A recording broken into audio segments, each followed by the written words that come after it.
Со 10-минутен филм на тема Младите и Европската Унија, делегација на Штипската општина учествуваше на 4-та интернационална средба Обединети градови на Европа во Варшава, Полска. Ова е проект на Европската Унија што стартува лани.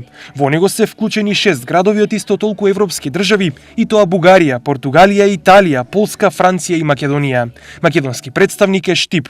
Целта на проектот е зближување на народите од Европа со можност за зацврстување на економските и културолошките врски помеѓу народите. Учествуваме и на дебата поврзана со оваа тематика, како и во симулацијска игра на Европски парламент. Освен представници на општина Штип, во делегацијата беше вклучен и представник на Советот на млади при општина Штип, тоа е младата и талентирана студентка Дијана Јованова, која што учествуваше во симулацијската игра. Можам да кажам дека носим одлични впечатоци, а од друга страна општина Штип како и секогаш се представи солидно, така што проектот продолжува и понатаму. Веќе во септември е следната средба, односно 5-та конференција, која што ќе се одржи во општината Нуѓеду Санта Виторија на Сардинија во Италија, а на дневен ред ќе биде туризмот во Европската Унија.